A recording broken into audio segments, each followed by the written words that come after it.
Hi, and welcome to the My Dog Made Me Do It Naturally podcast. I am your host, Kat Jepson, a canine nutritionist with an innate obsession with dogs and the natural ways in which we are driven to live because of them. So, let's get to it. Hello, and welcome to the My Dog Made Me Do It Naturally podcast. I am your host, Kat Jepson, and today we are having a guest, and that is a lovely Becca, who is joining us from, where are you joining us from, Becca? From sunny Dorset. Oh, from sunny Dorset. I didn't realise you were that far down. Welcome to the show. It's lovely to have you here. So Becca is going to discuss with us today growing fresh to feed fresh. So this is growing your own food to feed it fresh to your dogs. Now we're going to cover topics such as being aware of the potential toxicity in garden plants, what plants to avoid, and we're going to be looking at growing fresh in containers and small spaces. So this is a new topic for us to explore, and it's something that I don't know a lot about personally. So I'm really looking forward to it, and I hope you are too. So, Becca, why don't we start with a little bit of a brief introduction? Why don't you tell us a little bit about you and your pets? Right. Well, thanks for having me on, Kat. I'm Becca, and I am mum to Steele, who's next to me, sawing his head off at the moment, who is a crocodile. He's 8.5, and we also have Paolo in the house, and he is a cat who is around 14, I think now. Him and his sister Florence came to stay with us temporarily 8 years ago. I'm not quite sure how temporary it's going to be.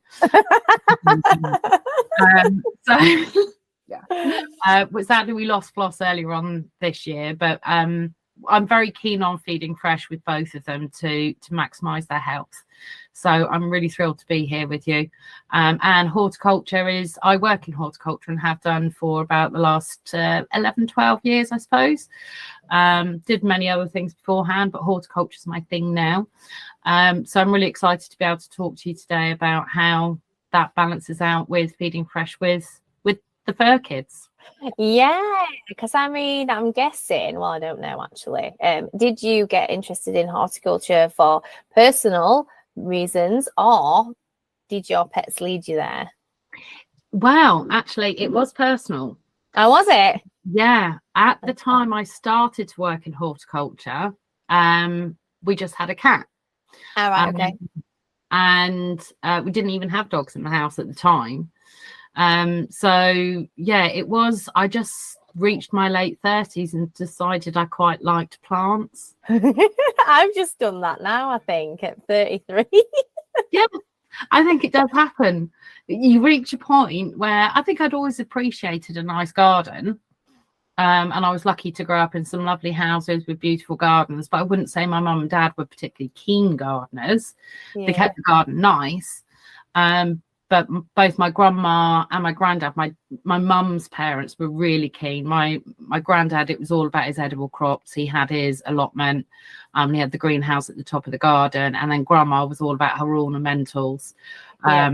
So I think I probably got it from them, because I've not come across anyone else in the family that's quite so obsessed as I am. But yeah, it took me a while before I really decided it's what I wanted to do. All right, yeah. Now I love it. I think the same for me.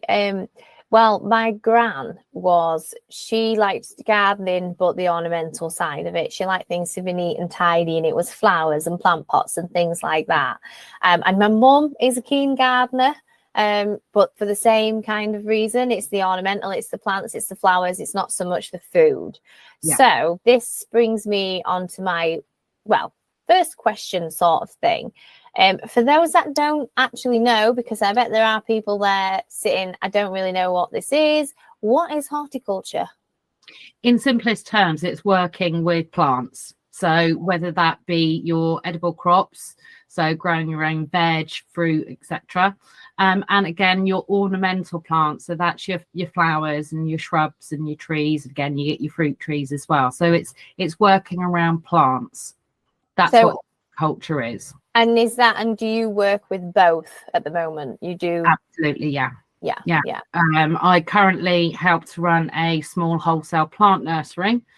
And we have a really well-rounded range of plants that we stock and supply to small garden centres, shops, farm shops, and also to a lot of trade. So we get a lot of landscape gardeners, developers, property developers coming in and sourcing their plants from us. But there's everything there from your annual plants all the way through to, massive specimen trees and things like that. Are massive specimen trees really expensive? Yes. Give me an example of the cost of a tree and what size. Do you sell them in different sizes? We do. So a lot of people will just come in and buy kind of a standard tree. They tend to, in our place, work out around about £34-35 for a smaller one. And when you say small, is that like 5 foot? Around 6 foot, I would say. 6 foot, yeah. Okay. Still quite skinny. The trunks are still quite skinny on those ones, The girth of your trunk would be quite small on something like that. Right, okay. We don't tend to hold a lot of stock of the bigger trees, but we're able to source them for the landscapers if they need them. Yeah. They can run into hundreds of pounds. Yeah, I can imagine. Because obviously, like, the really, really big trees are like 100 years old out there that you see out in the I don't know, something like Nossal Priory and the national forest and things like that. They would be that old. So it just literally takes all that time for them to get that big. Stunning oak trees around, and we forget that's taken 100 years for it to get to be that size. Yeah, imagine how many things it's seen. Absolutely. It's mad. Everybody's thinking I'm crazy because I'm saying trees can see things, but you know what I mean. They're living and breathing. They are. They know more than we do. I am a tree hugger. I do like a tree cuddle now and then. Well, there is lots of research into that, and it's supposed to be really good for you. So you do right. I mean, there is a lot to be said for working with plants, working with soil, and being in nature and mental health. So definitely. For me, that's a big thing. As well as being out in such a lovely environment and being able to help by growing plants to be fresh for steel. Yeah, exactly. That's it. And in that way, you are nourishing your environment rather than just taking from it and giving something back, which is, what we essentially should be doing. Everybody should be doing a bit of that. So you've just told us that you are currently helped to run a nursery, but what are over the 12 years, did you say? What are your experiences with horticulture, be that professionally and personally? Probably, I mean, as I say, I kind of got more interested in it when I was in my late 30s. And I think a lot of that came from moving to a house where there was already a really nice established garden. And it was so beautiful. I just wanted to keep it looking that way. And suddenly just realized that I loved it. As a kid, I was very much an outdoorsy kid. Yeah. I was, out there making and eating mud pies, climbing trees, connecting with nature. Absolutely. And that's where I was at my happiest, when I was, elbow deep in mud. I think I was the same when I was younger, but I think it's because it was free as well. So, obviously when, like, back in the day, no one had any money. I mean, still got no money now, but no one had any money. So you need to find free things to do and explore in nature. But children are just so imaginative that they can go out into, just like Esme goes out into the garden and she's out there hours just connecting, just collecting. She collects everything, and comes back, sorts it all out, and then goes and gets some more. She could be out there for hours, and like she's just immersed in nature, and it's just so amazing to watch. Sorry, I've just totally cut you off. No, it's fine. And I think the sad thing is most of us are like that as children. And then life gets in the way.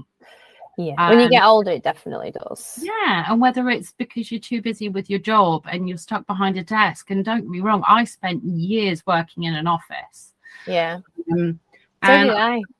Yeah, and I kind of got away from who I was, and this, woman that was happy to be dirty and tromping around, and I moved away from that a lot, and suddenly that passion came back to me. Yeah. So I decided this was something I wanted to do for a living.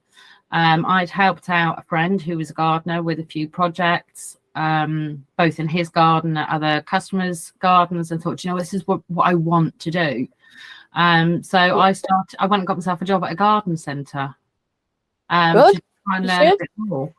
And then through that, I did some qualifications, which was great. Worked my way up through the levels in the garden centre. I was a horticultural manager at the garden centre. After about 2 years, I was in that job for 6 years, I think, before I then became the general manager.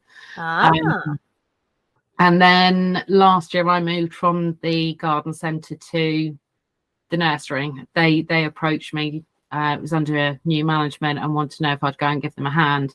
And for me, having enjoyed being out and in contact with the plants, my couple of years as the store manager meant I was more office based again. So actually, when they approached me, I did jump at the chance, and now I get to get filthy every day. Because managerial roles as well, it's not just about the plants then, is it? It's about the functions of the business and all the boring stuff that comes with it, which has to be done, but nobody wants to do it.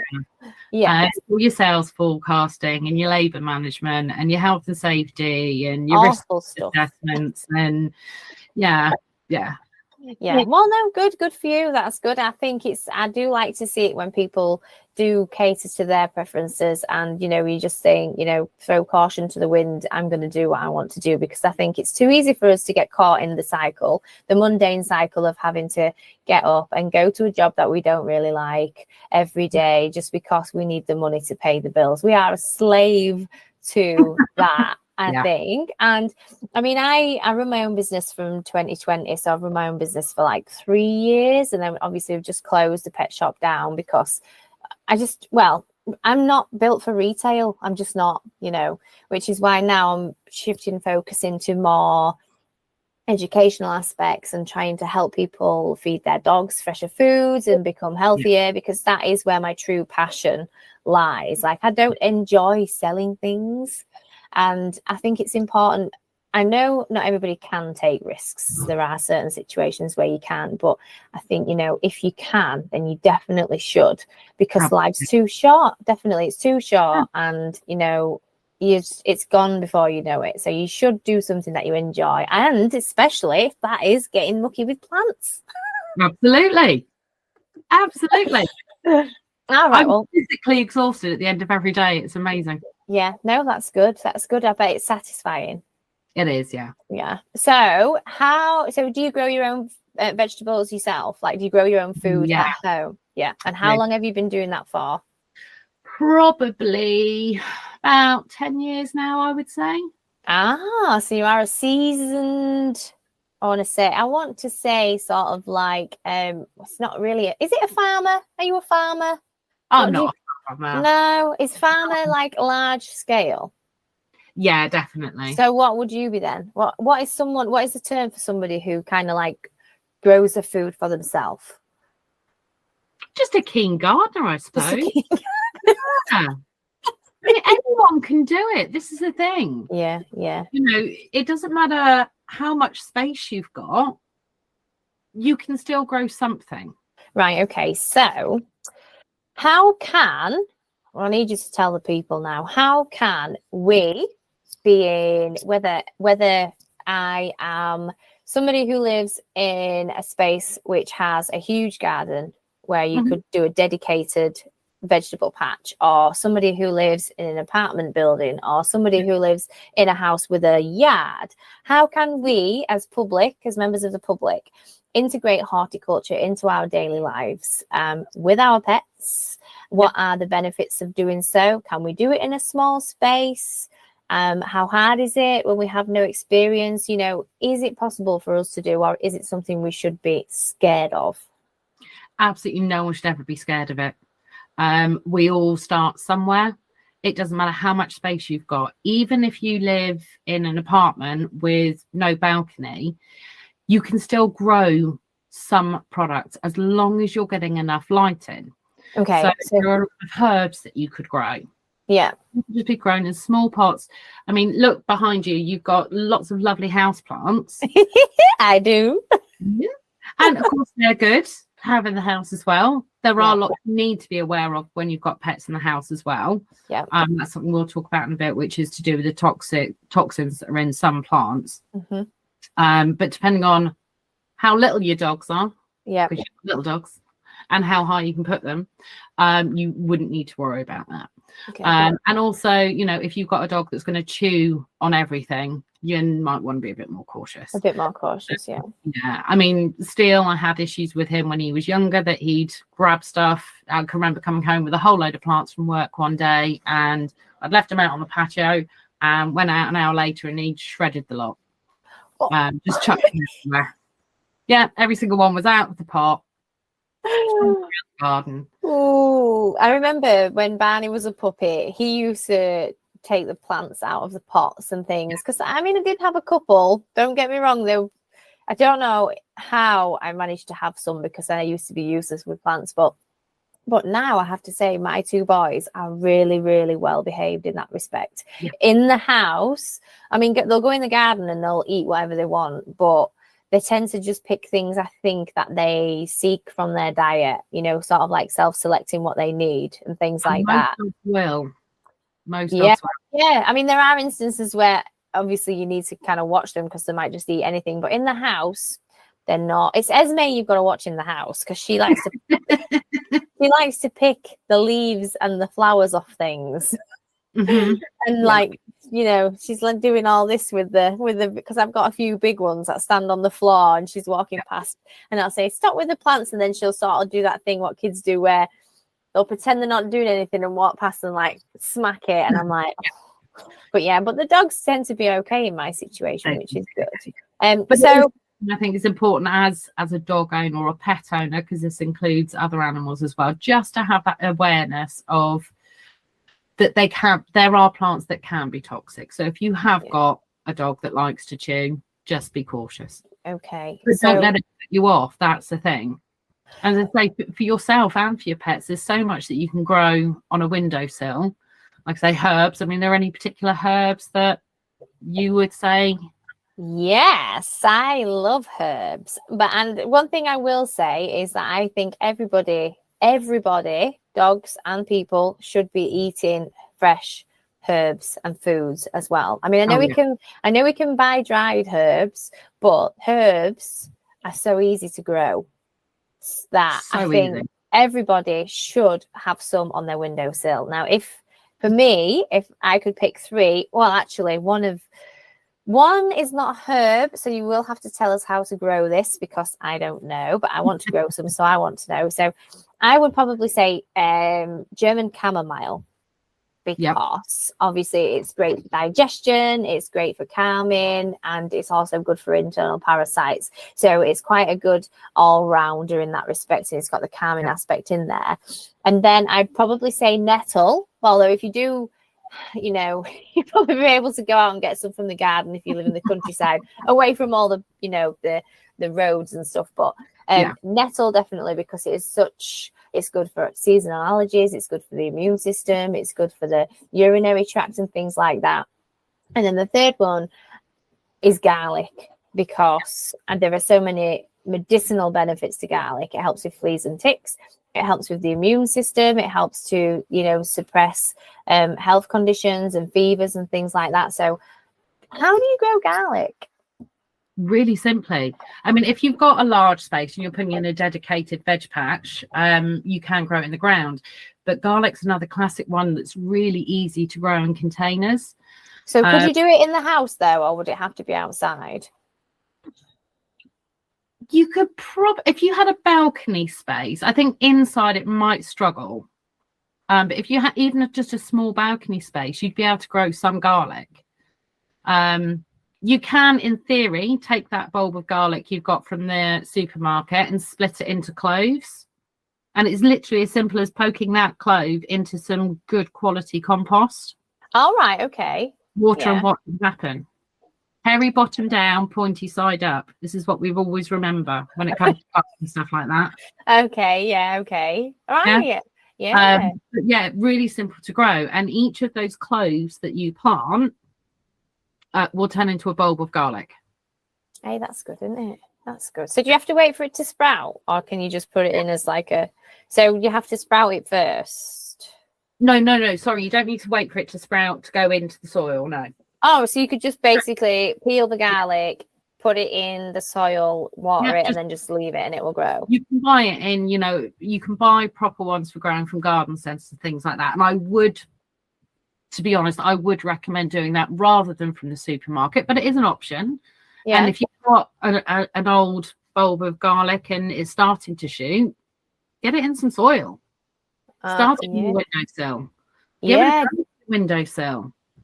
If you think you've got a bulb of garlic, as long as your container is big enough to house that, why not try just sticking a clove in a pot on your windowsill and see what happens? I'm going to try it. And I'm going to document it, and then I'll share the progress. And see what we can do. Yeah. And as long as you keep the compost moist and it's getting light, the main thing, all plants need the same things. They need food, they need air, they need light, and they need moisture. Yeah. Okay. I can give him that. And it's that simple. So if you use a good compost, you might, it's worth feeding as they start to grow. But garlic is part of the onion family. So it will come up and it will look a bit like, there's lots of other plants that are related to it. So chives, again, so easy to grow. Looks like bits of grass coming up, but obviously you've got that hollow tube and the lovely little purple flowers on the top, which are also edible. Are they? Yeah. And then obviously onions will grow the same. You'll get the green stem come up, but your actual onion is underground. So is the garlic underground as well? Yes. Garlic's underground. You'll just see the green stem popping up. And how do you know when it's ready? Normally it's a time thing. You'll start to see the green that pops up will start to keel over a bit, and that's when you're roughly at the right time. It's easy enough to just kind of loosen the soil and have a little feel and look at what's going on underneath. I still get a bit anxious about messing with the plants while they're doing the thing. Like I feel like I'm intruding on their sacred time to grow. Don't like messing with them. Like when I'm repotting the house plants, I'm like, oh, I don't touch the roots, I don't do it. I don't want to disturb them, but I just need to kind of get used. You've been terrified if you see me at work today, then hacking roots off of roses and getting rid of pots. And I know. I think sometimes we forget that plants are so like versatile, and they will just bounce back, and you can just take the roots off, and they'll just grow right back. But I know it's still just kind of, I'm like, oh, I don't want to damage it. I'll just be very careful. And the thing is as well, with anything, when you're growing your own, don't feel defeated if it doesn't work first time. Yeah. I've been doing this, as I say, for about 10 years now, growing my own fresh foods. And sometimes it goes wrong. Sometimes it will fail. 2 years ago, I lost every single tomato to blight. And I'd done nothing different in the previous few years or anything different the last couple of years. But that one particular year, every single tomato I lost to blight. I had 8 different varieties, didn't get a single tomato off of them. So what's blight? It's a disease. It's a bacterial disease. Right, okay. And what causes it then? So is it just something that happens? It could have been just a bad crop, to be honest. Right. Yeah. Because I'd bought them as plugs, so little teeny tiny seedlings. It could have just been a bad batch that came in. Oh no, it's devastating. But I suppose you've just got to take the rough with the smooth. Absolutely. But I mean, even though I've got quite a large garden, I am lucky. I live in a rural area and we have got a large garden. We had a veg patch at our old house, but we haven't ever got round to putting one in here just because we've been too busy. So pretty much everything I grow, edible crops wise, is grown in containers. So what do you grow then? Potatoes. Oh yeah. I always have lots of tomatoes, cucumbers, peppers, loads of herbs. I've got just about every herb you could imagine growing in pots. Always have runner beans, peas, broad beans. I even have tried doing a few sprouts in containers. And how did that go well? Not as well as some other things, but I got a few. Yeah, well, a few is still good. Exactly. What else have we done recently? Always carrots, because Still loves a carrot.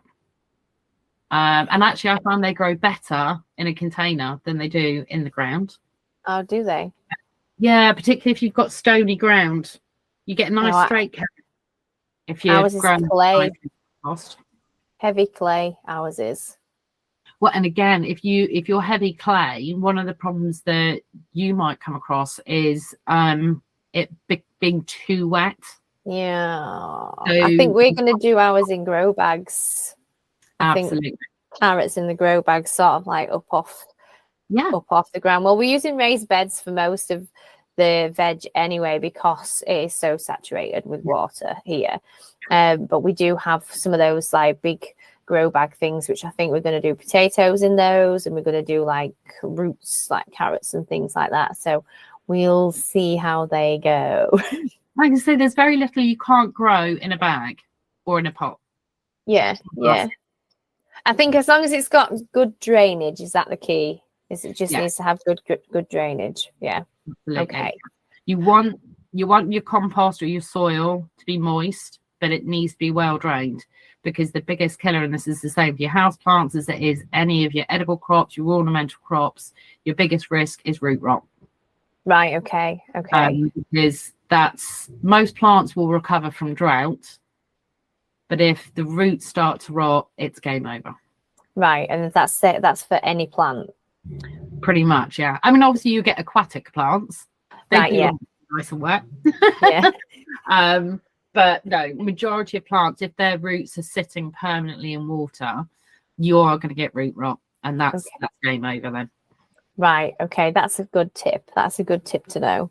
That might have been what I was doing with the houseplants 10 years ago, but maybe overwatering. Whereas now I don't water the plants in their pots. I always take them all into the kitchen, and in fact, I don't even really water them over the top much. I normally just fill a bowl with filtered water, deionized water. I take it out the tumble dryer.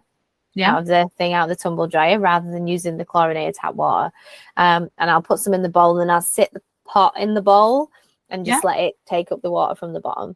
And then when it's done, give it a little bit of a shake, pop it back in its decorative pot, which I don't have many. As you can see, my aloe there, he's just sat in like a little glass bowl because I've got too many plants for the pots that I've got. So I'm just putting them in random things now, doing them around the house. But yes, we know what to get you for a gift now. Well, yeah, for your houseplants.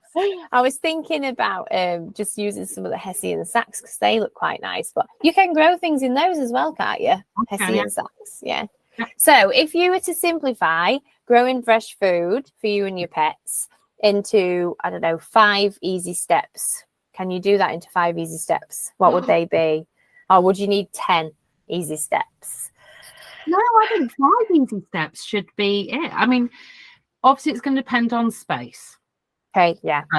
If you've got limited space, so let's focus on limited space, because the fact is the majority of us don't have great big gardens. Yeah, that's a good point. The majority of us are going to be looking at doing it in a more limited space. So prioritize what you're going to grow. Think about, if you're growing for you, what do you like? What are your favorite foods that you could grow fresh? What do you use the most of? Because this is going to save you money as well. Yeah. The other thing to remember when you're growing it yourself is pesticides. So if you're growing yourself, you can grow organically. Yeah. Which I think most of us would prefer these days anyway. Well, I think that's one of the main reasons why we do it. Well, that is the main reason why I want to, is so that I can control the environment that the food is grown in, so that I don't have to use any pesticides. And basically, just because I feel like it would be more tasty and better quality if you did it at home, because it's not mass produced. No. And there's something very rewarding about going and digging your own spuds up. Yeah, I can imagine. They make different. So step number one. So step number one, plan what you're going to grow. Plan what so you're going think to about grow. the space you've got available. Yep. Prioritize. If your space is limited, prioritize. So decide what you're going to grow. Yep. You're going to need containers to grow it in. So get your equipment. Step two. So get your equipment. You can repurpose. So if you're buying a bag of compost, that's going to come in a plastic bag. Yeah. Reuse that plastic bag. Grow your carrots in it. Grow your spuds in it. Just cut a couple of holes so there's plenty of moisture. The excess moisture can drain away. So get your equipment. Yeah. So then you can either grow from seed. You can grow from plugs, which you'll find in most garden centres in the spring. And also from bulb as well. So you'll get things like rhubarb crowns, garlic bulbs, onion sets. So go and buy the bits and pieces you need. So what are we on now? That's step 3, yeah? Yeah. Yeah. Step 2 was get your equipment. Is that step 2 or is this seed? I would say that's probably part of it, isn't it? Part of step 2, yeah. Yeah. So step 1 is decide what you're going to grow. Step 2 is get your equipment, containers and seeds. Another thing that I like to save for containers is those yogurt pots. They're like 500 ml size yogurt pots. You could save those and just like make sure you put holes in the bottom for the drainage, but they are basically the same size as a container you would get for herbs. Yes. Am I right? Yeah. So if you're not, even though I think plastic pots, they are quite cheap these days, aren't they, for that size anyway, for the small ones. But if you really were trying to save as much money as possible, if you do eat the yogurts, just save the pots. Yeah. And it's reducing your plastic waste as well. So because there is so much of it around. So if you can repurpose something, do. And there's all sorts you can find lying around that you'd be able to grow things in. So be creative with it, old jugs, old bowls, all sorts is limitless really.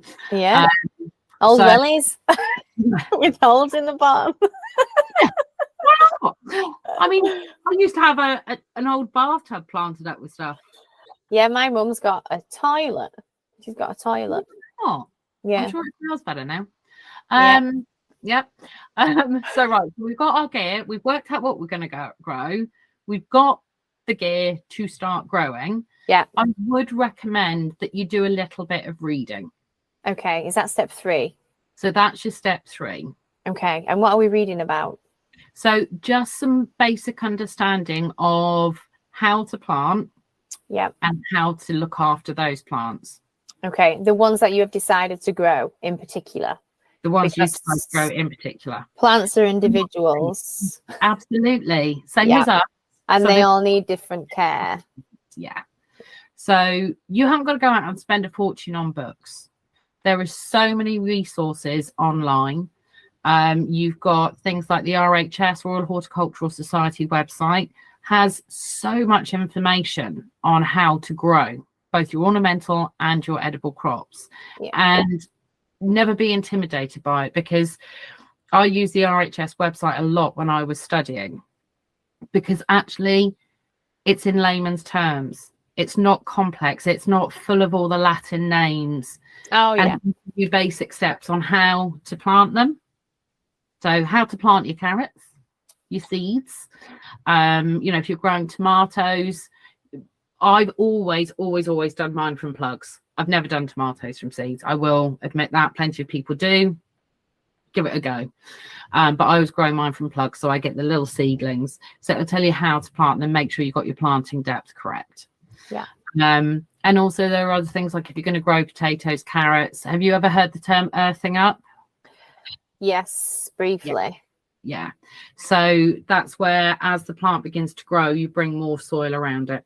Oh, yes, to protect it from sunlight, because if they get exposed to sunlight, then it turns potatoes poisonous, doesn't it? You'll see them go green. Yeah. That can be toxic. You'd have to eat quite a lot, but I think for it to do you okay damage. But it's not ideal. So rather than disturbing the vegetable and pushing it further down, you would just encase it in moss soil and leave it where it is. Do not disturb the sleeping baby. Potatoes, as an easy example of what you do with that, if I've got a grow sack, I'll fill it a third with compost. Then I'll put my seed potatoes in. Yeah. Potatoes, you do chit them, so you allow them to sprout before you plant them. And then I'd probably fill the next third of the container. Then as the shoots come up, as they get taller, you just keep adding more compost. So it's important not to use all the space. Don't use all the space straight away. Otherwise you're not going to be able to mound it up. Okay, that's a good point. I'll remember that. And that doesn't go for everything. You know, carrots, you don't need to do that because carrots are going to grow down. Okay. But all this information, so on the RHS website, it will tell you that a potato is going to earth up and that you need to do this, whereas it'll tell you that a carrot is going to grow down.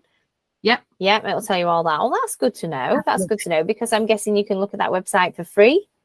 Yes, 100% free. That's good. So we've got us information there for free. One of many websites out there.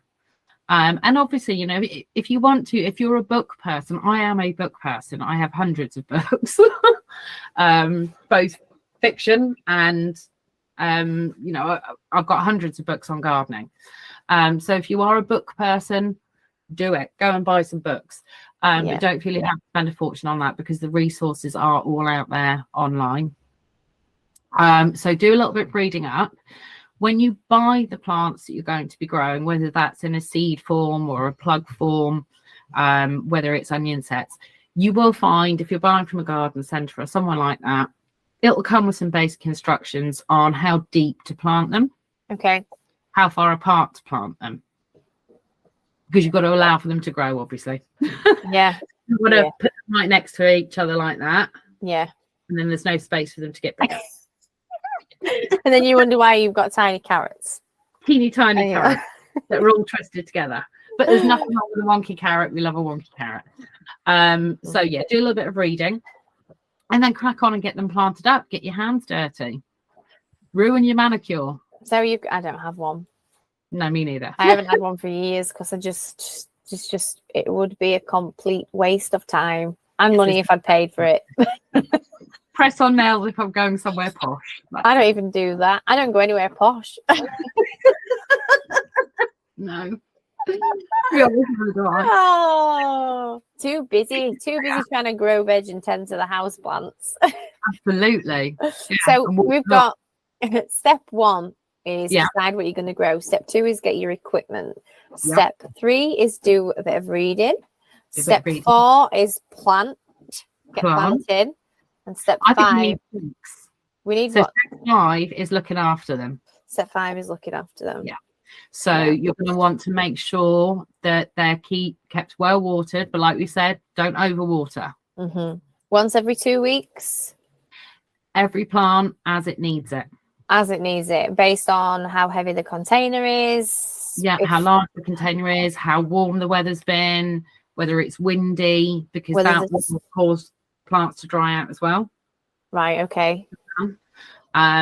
A good test, which I was taught a long time ago, and you can do this with your house plants as well, is to stick your finger into the compost, sort of down to there if you can. Yeah. You pull your finger out and it's clean. It's dry. That means the compost is dry. It's too dry. If you've got nice moist compost stuck to your finger, you're okay.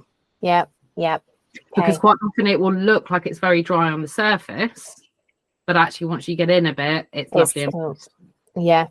I found that with some of mine, to be fair. Now I'm getting used to it. So then your step 5 is looking after them. Talk to them. Have a chat with them. Nothing wrong with that. Give them names. Give them names. Names if you want to. Yeah. I've got names for some of mine. Yeah. But well, I've got one of the cheesecloth monsteras. Do you know which one I mean? I do, yeah. And I call him Monkey Boy. He's one of the names to do with monkey. It is, isn't it? I think on the label when I bought him, it had like a monkey poking through one of the leaves. Possibly. But anyway, so he's my pride and joy because I got him and he was probably about this big. And now from the floor, he's probably about, I don't even know, he might be 3 foot. bit taller than 3 foot. I'm not See how much that with him works. And I had to get him a moss pole and everything. I was like, I need a bloody moss pole. I don't even know what a moss pole is. So I had to figure out what a moss pole was. And then I made one because I could either pay 20 quid for a moss pole or I could make one out of a bit of old plastic piping and a bit of coconut coir or whatever it is, how you say it. Yeah. So I manufactured this moss pole and there he is. He's thriving down there in the bottom of the hallway. So give them names. I definitely would recommend it. Even 10 years ago, you'd have just killed him off in about 6 months. Yeah, I know. I mean, I like this little guy as well. I got him. He was one of the, because I am so stingy, I always get the ones that are reduced. Like they have yellow sticker sections in the plant section, like in I know, in Morrison's and stuff. And this guy was a quid. He was a quid, and he was literally that. It was like that big when I got him, and then I just repotted him the other day. So yeah, but he ain't got a name yet because I can't decide because he's got pink on his leaf. So I feel like it should be. I think that's a girl then. Yeah, I know, but we'll see. We'll give her a name eventually. Eventually. Right. So yeah, step 5 is going to be caring for them. So making sure that they're kept watered and also feeding. It's important to feed it as well to maximize your crops. Okay. And this is why we now need step 6. Okay. So what's step 6? Harvest and enjoy. Oh, yes. How could you forget about harvest and enjoy? That's the main reason why we're doing it. Exactly. And if you're anything like me, half of it won't make it as far as the kitchen. I'm terrible because I'll quite often grow tomatoes in tubs, but also in hanging pots as well, and hanging baskets. Yeah. And you kind of walk past and you pick up a little cherry tomato, and yeah, most of them don't make it as far as the kitchen. Yeah, we didn't see any raspberries this year because Esme went out and ate them all. She didn't bring any inside. She ate them all. I think I might have tried one raspberry. We didn't have many, to be fair. We didn't have we didn't have them in abundance. But every morning she'd go out with Nana and just basically have breakfast. Yes. And eat all the ripe raspberries. And then, that was it. Gone. Yeah, that was nice. Steal or help himself. So we have got in the ground as raspberries, and he will go and pluck them off. Oh, well, that's good. You see, Boris won't eat raspberries, but Barney will. I've got one dog who will eat anything. Apart from he didn't eat his sauerkraut today, so I was a little bit annoyed at him for that. And Boris did eat his sauerkraut, so naughty Barney. Just wasn't in the mood for it today. He wasn't in the mood for it today, no. So let's talk about toxic plants. Tell us a little bit more about what is toxic to dogs in the garden and the home, and how we can navigate that. Yeah, there is a lot of plants that are toxic. Yeah. And so it's good to have an awareness of it and to be watching. I'm not saying watch your dog like a hawk every second of the day, because it's just not possible. Yeah. I am lucky. Steele doesn't tend to now dig up plants, eat plants. He's a grass eater, always has been. Puppies like a bit of grass. Mine are like that. Mine eat a lot of grass. Yeah.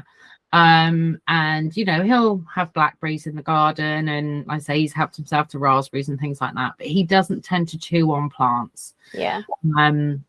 I do remember, even having worked in horticulture, being quite shocked a few years ago when I read a story about a Labrador, that the owners were very unaware how toxic Taxus baccata, how toxic that could be.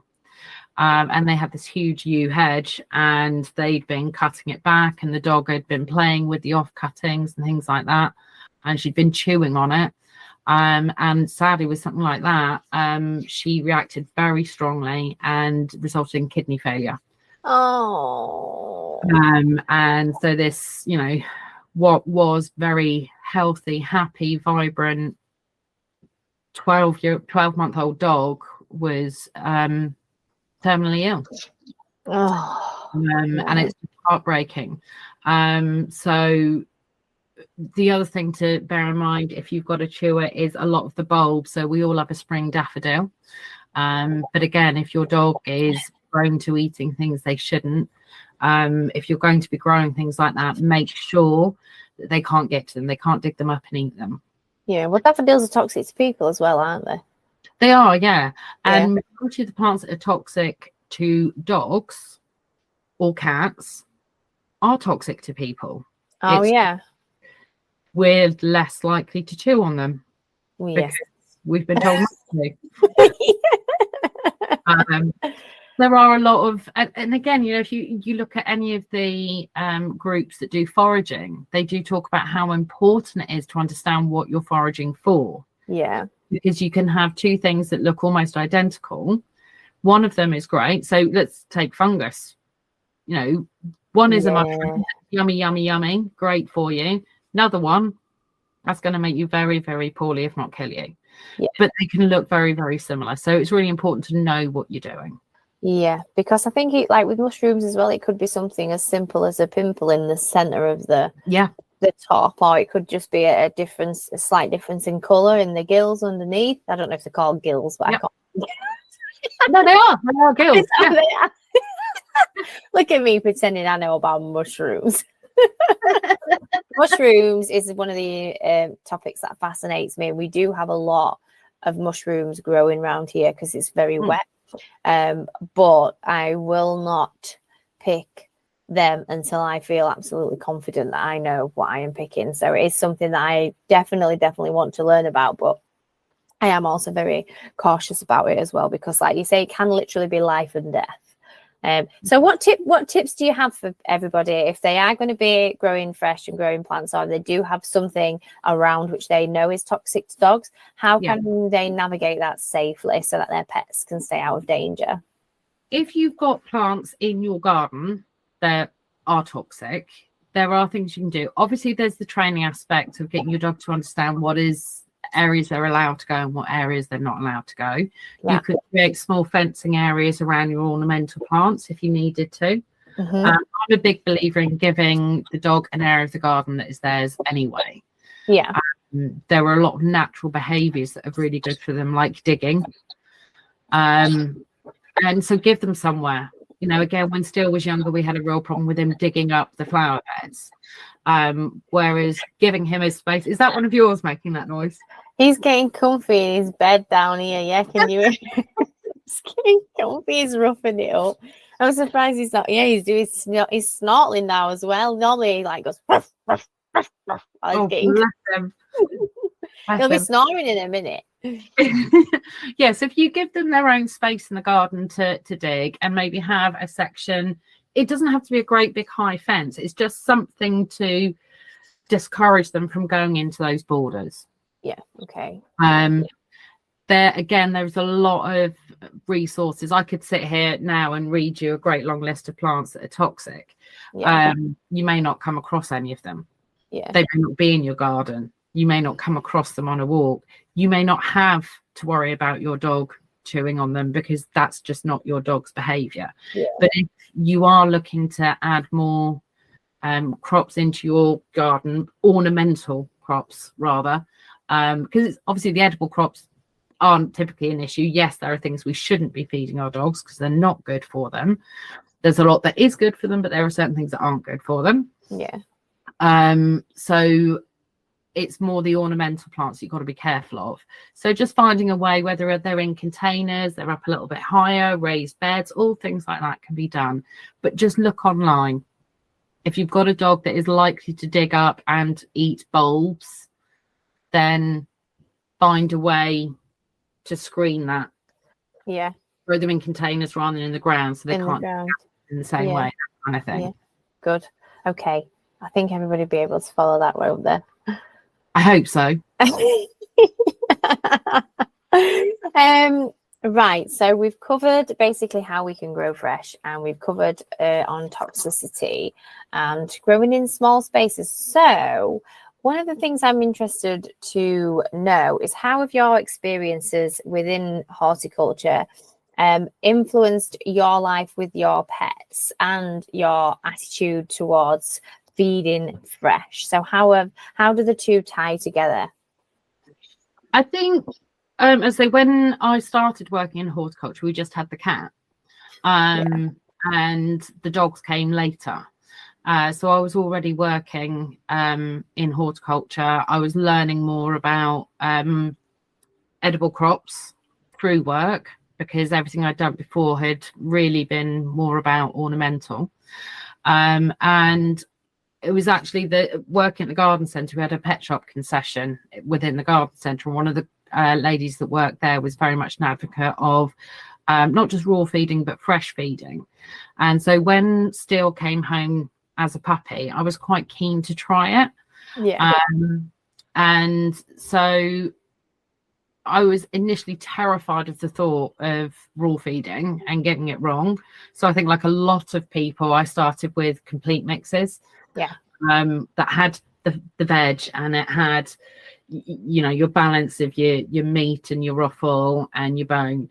And I was slightly scared of it. But as my confidence grew with growing fresh product, and I got involved with more fresh feeders, and lots of support, you know, yourself, for example, I've learned so much from you over the last few years.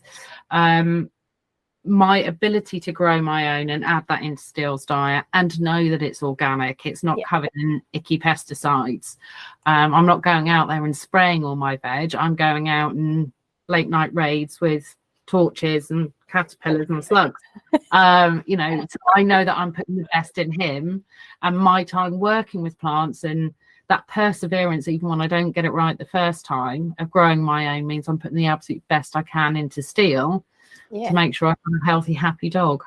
Yeah, I know, that's great. It is really great. And I hope a lot of people are inspired by this conversation to, even if it's just to try one herb on your windowsill, just to prove to yourself that you can do it and that it is not rocket science, basically. Because I think, well, you could even buy living herbs from the supermarket if you wanted to. Absolutely. And just try and nurture them on your windowsill and get used to caring for the plant and do it that way. Yeah, because and then when your confidence grows, as with anything, you put a bit more thought into it. You want to try different ways. And I think, you know, it is a packet of seeds will cost you what, 50p to £1, depending where you get them from these days. What is it, more than that? How much? Yeah, you're probably, I'm trying to think, probably about £1.50 a pack, I would say. All right, okay, but still. But if you think what you pay for a packet of carrots and how many seeds you would get in a packet of seeds. Yeah, that's what I mean. And then if you save your yogurt pots, then you don't have that much outlay. And then once you get going, you know, that's it. So I think it is, because it is relatively easy to do. I hope people do try it, because homegrown is so much more nutritious, but it is away from all the icky pesticides and everything else. So let's hope that at least one person comes back to us and says, I tried it and it worked. And it's so rewarding to go and pluck a tomato off a plant, or pull a run of bean off of your plant. Because they usually they're so much more tasty than what you buy from the supermarket, because I think sometimes when you get them from the supermarket, they're just sort of like nothingness. There's not any taste to it. It's just texture. But then, like our tomatoes this year, I can't remember what variety they were, but they were so tasty. I couldn't believe it. Oh, is this a tomato? Yeah. I mean, we do buy potatoes from the supermarket, but they just don't taste the same as the ones we've grown. I know. So, yeah. So, basically, just on a finishing note, is there anything you would say to pet parents who may be struggling with going natural, with starting to feed fresh, with maybe wanting to try growing something? If in terms of support rather than advice, is there anything, if there's one thing you could say to them, what would it be? Don't be afraid. Just one little change can be huge. Yeah. And everything can go from there. And just know that there's a huge community of people out there that are doing the same thing, that are just as scared as you are, just as unsure of their ability and their knowledge. And there are plenty of people out there who will give you support and give you the advice if you're looking for the advice. Yeah, definitely. I've certainly found friends through this. Yeah. and I wouldn't be without them now, I have to say. I know, it is so lovely. I think we have met so many people through Perfect Nature and Puppy Chop's Pet Shop and everything like that, that it's the community that basically keeps everything alive, aside from the businesses, and it's just a wonderful place to be. So I really, really do love that as well. And I do think a lot of people do get caught up and overwhelmed when they're trying to start something new because there's too much information and what do I do? But yeah, I do love that. Complex. But just know there are plenty of people out there that will help you. Yeah. Good. What you want. So if people are interested in learning more about Steele and his daily dose of antics, where can they find you? Well, you can find Steele on Instagram, and he is at top_dog_Steele. You will see him occasionally. He does come to work with me at the nursery. So you will see him getting up to mischief there occasionally. You'll see him out on our big log hikes and out in the garden at home as well. Oh, good. That's lovely. Yes. So if you are interested in learning more about Steele and his fresh food antics, stealing carrots from the garden and going on hikes, then do be sure to give him and Becca a follow on Instagram. But thank you ever so much, Becca, for joining us this evening. I have really loved talking about horticulture with you. As I say, it's something that I am greatly passionate in, and maybe you can return the favor with me and teach me some of your tips and tricks about growing the fresh food. Yeah. And to anyone that's watching this podcast, feel free to drop me a DM via Steele. I'm more than happy to help people get started out in the garden with their own growing.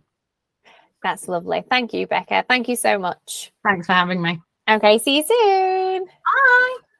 Thanks for listening to another great episode of the My Dog Made Me Do It Naturally podcast. Don't forget to check out the caption for any links discussed here today. And please, if you enjoyed the show, follow along and listen for free on your favourite podcast app.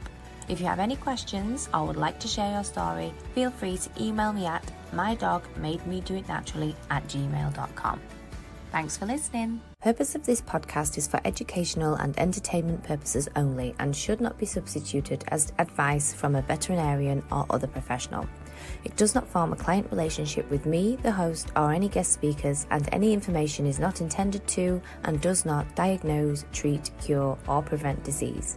And my guests express our own views, thoughts, and opinions as individuals, and the podcast neither endorses or opposes the views, products, or services discussed here. If your pet is ill, always seek advice from your veterinarian. I am not a veterinarian and I do not treat disease or offer medical advice.